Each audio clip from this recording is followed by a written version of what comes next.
Hello, everyone, and welcome to the Distributors Deliver podcast. My name is Eric Hoplin. I'm the CEO of NAW, and today I'm delighted to be joined by Jim Derry, the CEO of Field. Jim, welcome to the podcast. Gosh, Eric, it's great to be here. Look forward to it. Oh, fantastic. Tell us a little bit about Field. Well, it starts in 1990. My brother, Bill, had this crazy idea to buy a dumpy little fastener distribution business in Rockford, Illinois, and he talked me into doing it. Okay. I was 29 years old and moved my family from Minnesota back to Rockford, Illinois, our hometown, and there were 12 people in the business, and the revenue was about $800,000 a year. Okay. And it was seriously the dumpiest piece of real estate you can imagine. It was a terrible building. But I give a lot of credit for my brother. It was his idea, but there was value in it because it was a profitable little company and it had a great reputation in the industry. And the industry was Rockford, Illinois. Yeah. So shortly after we bought it, we started doing two things. One, we started doing vendor managed inventory systems. That was kind of a brand new thing in the early 1992. Mm-hmm. And then my brother was a fastener guy, and we started kind of helping our customers solve problems and figure out a better way to fasten and join. So we kind of put those two things together, and quite frankly, it worked. The value proposition resonated, and today there's 375 people, and we have 14 locations in North America, and revenue is about a couple $100 million. So that's incredible. Quite a journey over those years. It really is. Honestly, it's just the American dream. We pinch ourselves like, how did this happen? So it's been a ton of fun. Now we both have two sons in the business, so and we've committed to keeping our business in our family. Okay. My brother's a chairman. I serve as a CEO, but neither one of us are running the business day to day. My nephew, Bill's son, Adam, is our president, so he's doing the heavy lifting on the day-to-day stuff. He's a great leader. He's earned the right to have that role. And I have two sons in the business, and Adam is a younger brother as well. So the next generation is kind of, they're getting ready to kind of take it to the next level. So we're excited about it. It affords Bill and I an opportunity to do some things that, quite frankly, over the last 35 years, we haven't been able to do. Let's talk a little bit about running a family business. If you look throughout the distribution industry, I think something like 2/3 of distributors are family-owned. What's special about a family-owned business, especially in this industry? Yeah, it's interesting, Eric, because shortly after I joined the NAW, we were trying to figure out what to do with the business, keep it, sell it. And we decided we're going to keep the business in the family. So I had the chance to chat with probably a dozen leaders of multi-billion-dollar, multi-generational family businesses. Mm-hmm. I found that the leaders were super willing to share insights, right? And it's just kind of put quarters in them, and they just kept going. These are hard-earned lessons. Exactly, right. And basically the message, what I was trying to do was understand what made them successful, right? How did you get to be a fourth generation, fifth generation business? Because the numbers would suggest most don't get past 3 generations. Mm-hmm. So I was just trying to understand their business, right? So we learned a lot about what to do. But in this process, I found that there's some real commonalities to this. I mean, and generally the founder was this hard-charging entrepreneur that got started a business, and they were just laser focused on taking care of their customer. Because quite frankly, that's the only thing that mattered. Yeah, it's core of the business. And I think over time they realized, so if we're going to take care of customers, we got to take care of our people. Mm-hmm. So the family businesses started to be more now culture-based, people-based, because you can't just one guy, the leader can't take care of the customers. You have to institutionalize having great people. And then I think the next thing that happened is these family businesses, as they started having some success, were committed to supporting the communities that they operate in. Mm-hmm. So today, family businesses are known for taking care of customers. They're great places to work, and they're really philanthropic in the communities that they operate in.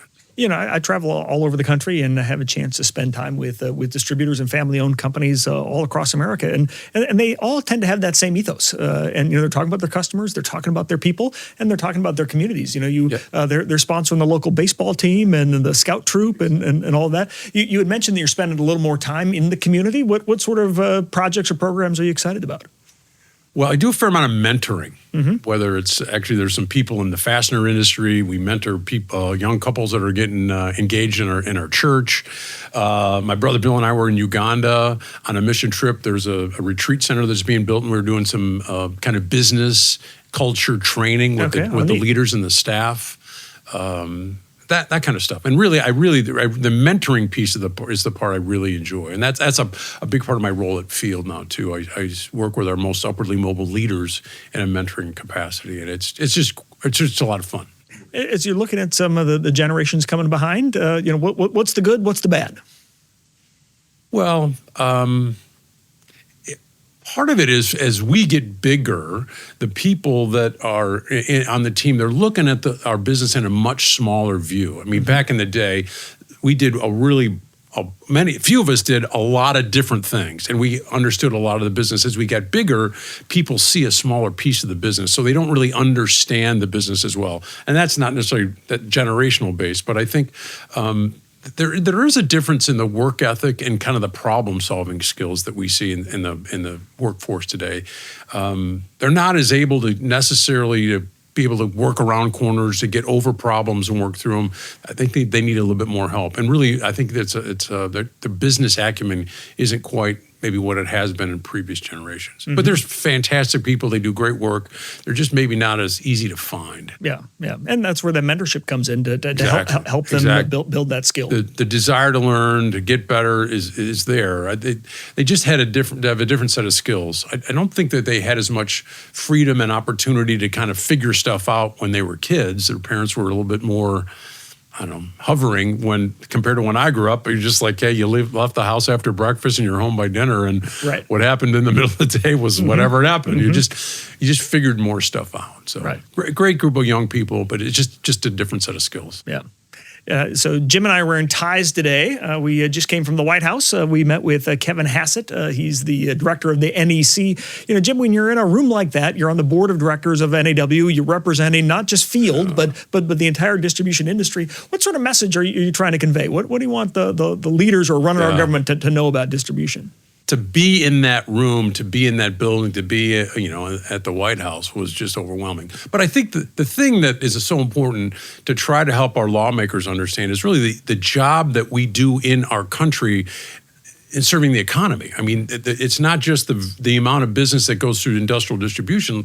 Without the distribution industry, so much of the manufacturing stuff wouldn't happen, right? Our company, we support the manufacturer. So I don't think our lawmakers understand the impact that our market and our industry has on the overall economy. Well, and it's one of the reasons why what we do is important, why having leaders like you and other people, other leaders of distribution companies come to Washington or go to their state capital, because people understand intuitively what a manufacturer is. They make the stuff. Right. They intuitively understand what a retailer is. They sell the stuff. Right. It takes a little explanation of what a distributor does, but when they recognize that without distribution, the whole economy comes tumbling down, they want to know more. Right. And they want to know how are the policies and the regulations that they're in charge of, make it a little harder or a little easier to run a business. Absolutely. I've heard the term, you're just a distributor. It's like, well, we don't put just in there. It's a really important part of the economy.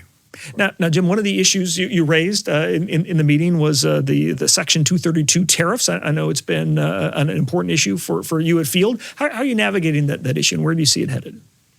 Well, I was hoping to get some clarity about where it's headed, but I think the reality is the 232 and the 301 tariffs are here to stay. And I think those tariffs weren't a part of the Supreme Court's kind of overturning of tariffs, because they're legitimate by the government standards. So we think they're here to stay, but quite frankly, they haven't done what I think the tariffs were intended to do. They haven't brought any manufacturing back to this country. We haven't really resourced things to have them produced in the United States, because as we mentioned in the conference today, that there's the capacity to build the stuff that we are buying in Asia just doesn't exist in the United States. And if you can get in the States, well, the domestic manufacturers are raising the price because now, so it hasn't moved the needle, and it's just quite frankly a tax. Yeah. So for us, they're here to stay. What that really forces us to do is we have to work harder to help to kind of offset those tariffs. A big part of our business is to help customers fasten and join things differently and better and more efficiently. So what we're trying to do is get more aggressive in finding cost savings approaches to offset some of the tariffs. So it's challenged our engineering team to bring greater savings to our customers. Yeah. And again, if we do that, it really creates a differentiation. because everybody in our boat is dealing with the tariffs. And I think your perspective is spot on that tariffs really are here to stay. The Supreme Court made its ruling in IEEPA, but the administration is moving quickly to see how they can expand 232 and 301 tariffs, and they're hoping that before long we're back to normal from their perspective. But also politically, you think about the Democrats have been in favor of tariffs for a long, long time. Yeah. They just don't necessarily like the Trump tariffs, but what we're having is a political alignment here where you got the right and the left both looking at a same policy tool. And so I think the era of free trade is going to be over for a while. It seems like it, and it just raises the cost of everything. I mean, and we think that it's the increase in cost has muted the demand to some degree. Right. So they're here to stay. So we have to we find a way to deal with them, try to find a way to manage them, but nobody likes it. Yeah, and I think one of the challenges we saw over the course of last year was the variability with a lot of the tariffs on the EPA side. In particular, is the president woke up one morning and suddenly there's tariffs on Brazil, and now they're higher or they're lower in this country, and it was constantly changing and constantly evolving, and that's hard for businesses to manage. Absolutely. And so I think one of the things we're going to find now that the IEPA tool has gone away is there's a process. If you want to do a new 232 tariff, you've got to do an investigation. You've got to announce what it's going to be. There you have to be open for public comment. Now they're probably still going to go in the direction that you may or may not like, but you got time to plan. And it's not this morning it went up on what seems like a whim. Yeah, and I don't think our government's going to be very good at like letting go of a revenue stream that exists. So we see them here to stay, and at least they have been consistent. Like for us, they're about 50% now, almost across the board. So I hope they don't get any higher, but they have been consistent, and at least you can plan for that. Yeah. Do you think it's leading to slow in growth in the economy? For sure. In our case, for the majority of our customers, it absolutely has slowed things down. Yeah. Well, Jim, let's talk a little bit about running Field. And so since you've scaled it so considerably over the years, there had to be a lot of change along the way. Talk to us about managing and leading through change. Well, I have never seen as much change as we've had in the last several years. That's for sure. I mean, it was COVID, then it was the supply chain. Then there was, all the stuff going on with AI. I mean, it's just that the amount of change that's happened in the last several years is just kind of mind-boggling. And there's no way to plan for all this kind of stuff. And, and the tariffs included in there as well. So it just seems like we're just waiting for the next major thing to happen, and right now that's AI, and it's really interesting and challenging to see what kind of impact that's going to have on us long term. Well, and talking about AI for a little bit is companies that I'm talking to, they're sort of grappling with how do we decide which technology we should implement. I've only got so much capital, I've only got so much time, but there's 1,000 solution providers out there that have this grand idea. How do you navigate all that? How do you make those choices of where to make those investments? Yeah, we did a fair amount of research and found a partner that we think can help us navigate to do exactly that. So they're helping us create kind of a priority list.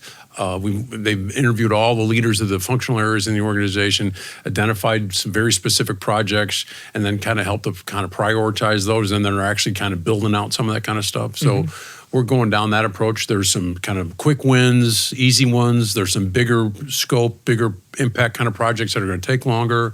So it's a kind of a blend of, let's get some stuff done. Let's work on some more impactful things.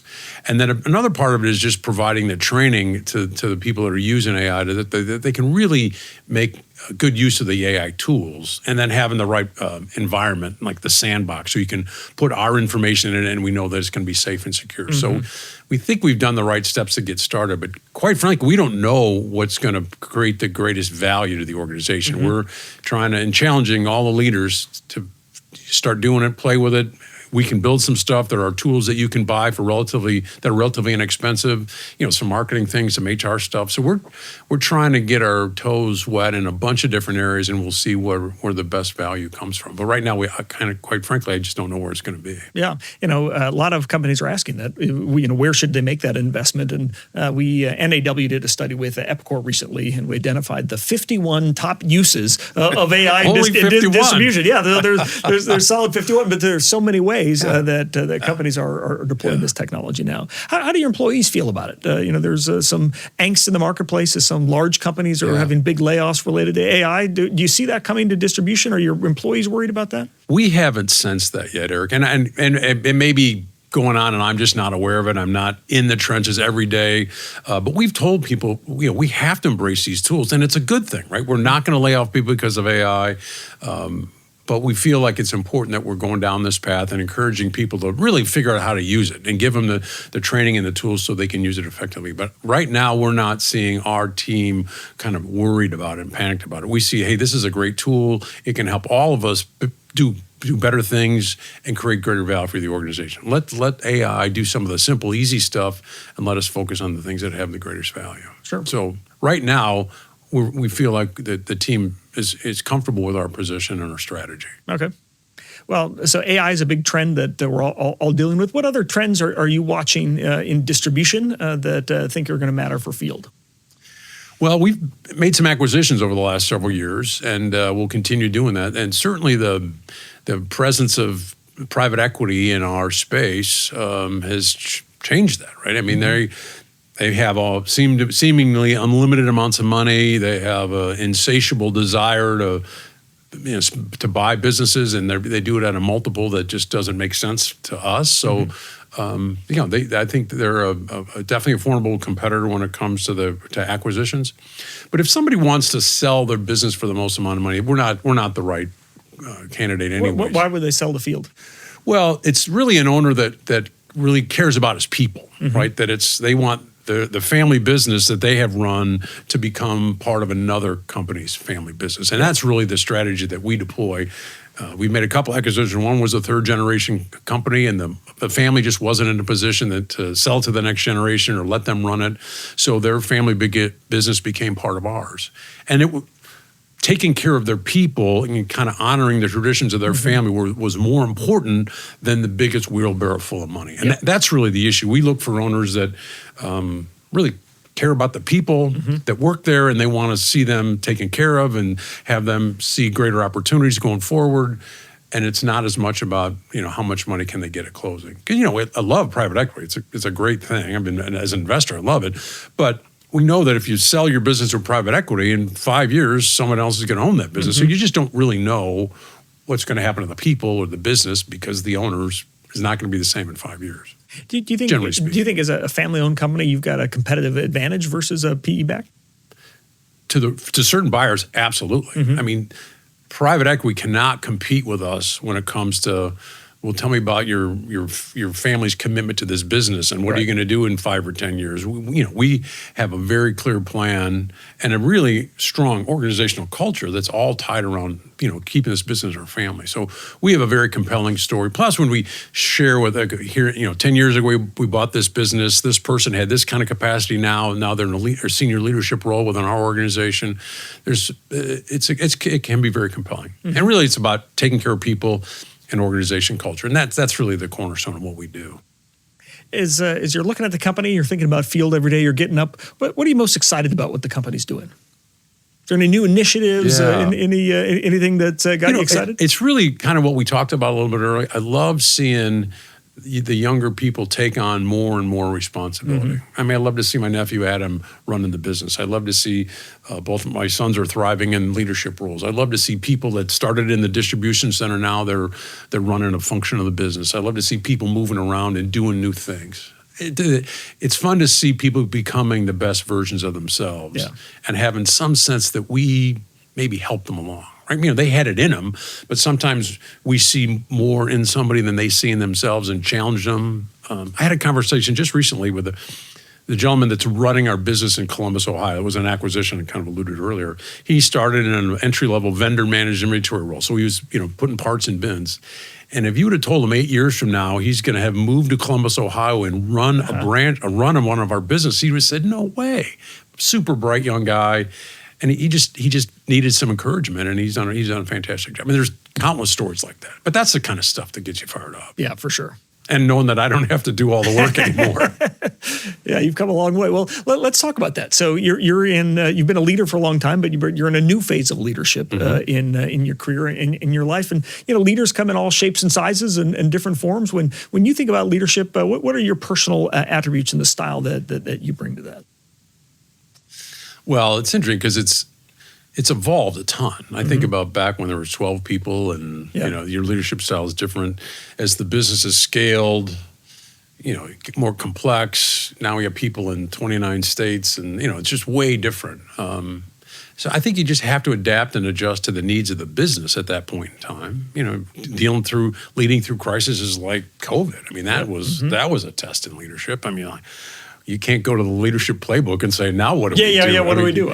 So, which, by the way, I remember the first time I met you was kind of in the height of COVID. It was the first time we brought everyone together, and you were a barrel full of ideas. And were a good mentor for me in that moment as I was just coming in as the new leader of NAW. Yeah. Well, I don't want to get off topic, but joining the NAW has been a wonderful deal for me personally and professionally, and the quality of the people that I've met and the exposure I've had to Washington, D.C. and our political system has been absolutely wonderful. So it's really been I've really, really enjoyed my time at the NAW, and being a part of the board has been a wonderful privilege. So, well, as a member of the board, what are you hoping to accomplish on behalf of the industry? Well, I think if you think about what we talked about today in the Hill, is to really continue to help our lawmakers understand what we do and the value we bring. The meeting today it's kind of like it's like buying a billboard, right? You buy it and people see it, but you're like, did it make an impact? But if the lawmakers continue to hear our message and see what we're doing, the message is gonna sink in, and they'll hopefully take more prudence from what we're doing and kind of take into consideration the things that we need to be successful. So I guess that's the hope, is that this industry that's been so good to me, that my time on the board, I can do something to make it better for the next generation. That's well said. Well, we're sitting here. It's America's 250th this year. Any reflections on building a business in America? It's been absolutely. It's the American dream, quite frankly. When I look back where we started and what we've accomplished, and I don't know that you could do that anywhere else. This is a wonderful country. It's such a wonderful blessing to be able to. I was just happened to be born here, right? And I've had a chance to go to Haiti and other kinds of places, and I just got lucky and was born in Rockford, Illinois, and had a chance to do this. And I really think it is the American dream, and it's out there. I mean, my brother and I laugh. If we can do it, it can't be that hard. We're certainly not the smartest guys in the world. But I think if you really put your guts into something and work hard and play by the rules and do the right thing, you can be successful. Well, that's great advice. And, you think about all of the family business owners out there right now who are listening and watching this podcast. They're looking to you and your brother and your nephew and your kids as an inspiration. Well, it's nice of you to say that, but it has been so much fun, though. I mean, it's been pure joy to do it. And there's certainly tough times, and there's not every day is great. But I think about the experiences that I've had a chance to have over the last 35 years. I wouldn't trade it for anything. Well, I think that's a good note to end on. So, Jim, thank you for your leadership of Field, for all the great work you do for the employees and your community. And thanks for leading on behalf of the industry as a member of the NAW board. Just such a privilege to be working with you so regularly. Gosh, Eric, thanks. It was fun having this chat. We could do this for hours and hours and hours. Well, we'll have to come back for part 2 then. All right, thanks. Thanks for having me. You're welcome. And thanks to joining us. We'll look forward to seeing you next time on the Distributors Delivers podcast.